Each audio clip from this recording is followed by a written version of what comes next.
Ciro que esteve aqui já também. Olha, a Rede é um partido diferente. Nós trabalhamos com o consenso progressivo.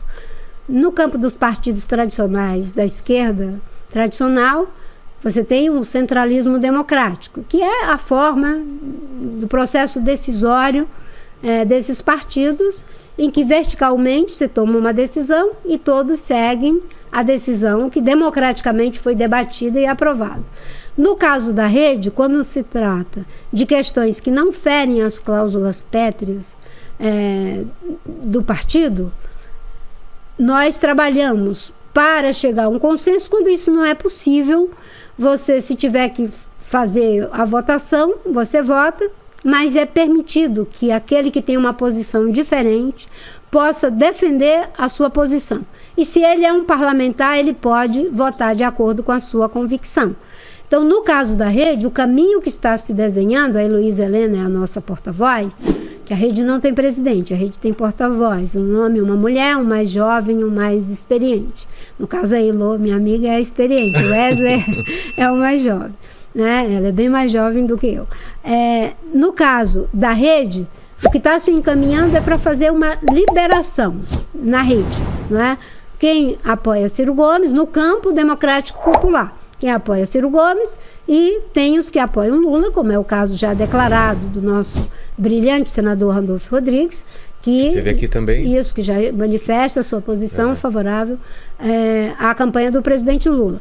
E nós estamos finalizando esse debate pela liberação.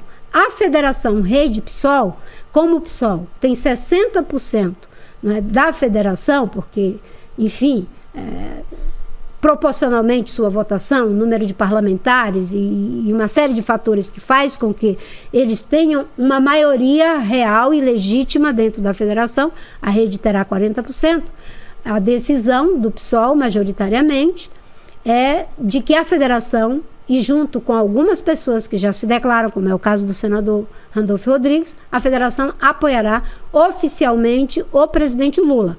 Mas tem uma cláusula que assegura que o princípio da Rede prevaleça para aqueles que não queiram seguir o que a federação está propondo e isso não caracterizar infidelidade partidária. Então, o caminho que está sendo construído é esse caminho, mas isso ainda está em debate. E eu estou participando do debate, obviamente, que fazendo, né, uma série de questionamentos a nós mesmos, não é aos outros, claro, né?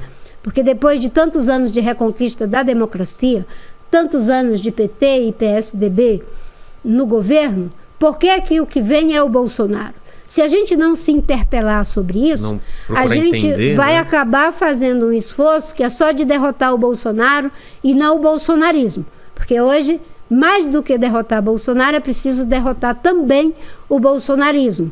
A gente vai ficar fazendo um esforço de ganhar, não é, o poder, de mudar de governo, mas não consegue mudar a realidade. Então, as interpelações que eu venho fazendo para ajudar no debate é que nós temos que dar aos candidatos a oportunidade de, mais do que receberem apoios, deles dizerem claramente o que eles estão apoiando, com o que eles estão se comprometendo. Estão se comprometendo, não é? E para o campo democrático popular, o compromisso com o combate às desigualdades sociais, isso é muito claro, até faz parte dessa agenda histórica, não é? Agora, no terreno da sustentabilidade, não basta dizer que defende a proteção do meio ambiente e os povos indígenas. Isso precisa ser traduzido em atitude prática. Exato, né? Não é? Não é só projetos como o Belo Monte não podem ser repetidos. Então, é preciso dizer claramente que projetos como Belo Monte não podem ser repetidos. E o que é que está aí na linha de frente, igual ou pior do que Belo Monte? São as hidrelétricas do Tapajós. É preciso que esses... um conjunto de hidrelétrica no rio Tapajós que é muito pior do que já está acontecendo com a hidrelétrica de Belo Monte. Alagamento... altíssimo impacto ambiental, altíssimo prejuízo para as populações locais, as populações indígenas, enfim, é algo que Belo Monte já nos ensina que não pode ser, que não é. O que você está dizendo é que não é escolher só um candidato para vencer o Bolsonaro. É um candidato que fale essa língua aí, né? Eu digo que é o seguinte, é você legitimar no processo da campanha aquilo que você gostaria de realizar. Pode ser como eixos estratégicos. Um eixo estratégico, infraestrutura para o desenvolvimento sustentável na Amazônia.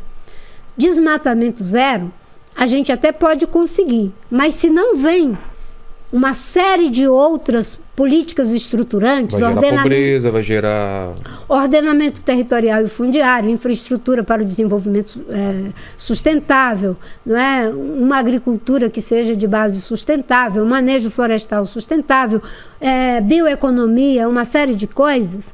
Você não segura, porque você não tem como deixar milhões de brasileiros sem alternativa Exato. De sobrevivência. Então você tem que tirar o que não pode e colocar o que pode. E o que pode precisa estar legitimado no processo eleitoral. Obviamente que não se espera isso do Bolsonaro, porque o Bolsonaro é um negacionista, ele não se preocupa com os indígenas, não se preocupa com a Amazônia, ele nega a dura realidade que temos hoje, a ponto de negar a própria realidade que salta aos olhos, né, de termos 4 crianças Yanomami sendo contaminadas por metais pesados, mulheres sendo embriagadas a troco de um prato de comida e sendo estupradas até a morte, e ele dizendo que vai liberar garimpo em terra indígena, chamando isso de garimpo artesanal, e o aumento da violência que está acontecendo em relação às unidades de conservação, às reservas extrativistas e aos povos originários. Então, quando eu levanto... tirando o Bolsonaro e os outros, que falam sobre isso? Ou não? Olha, eu diria que até agora o discurso e o que está sendo debatido é muito incipiente.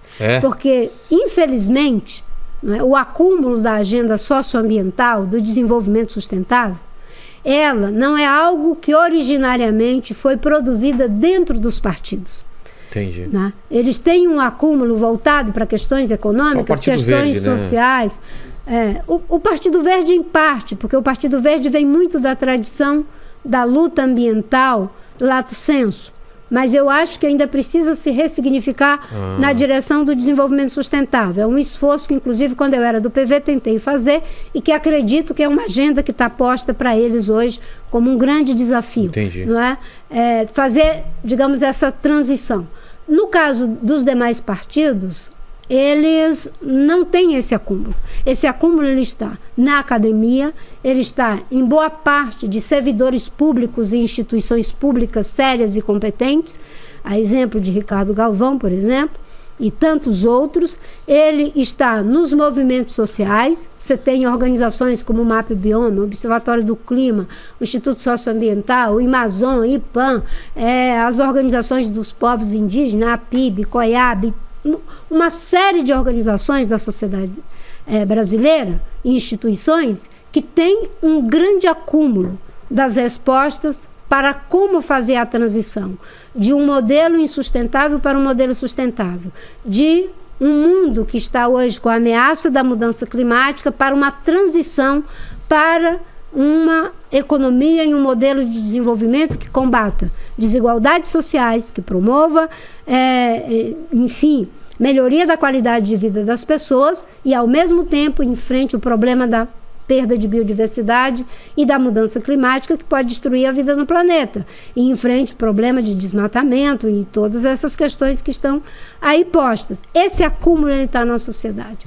Se os partidos e os candidatos não tiverem a humildade de fazer um chamamento Exato. Para que esse know-how, essa legitimidade, essa competência que operacional... está sendo discutida já, que está sendo estudada. Há décadas.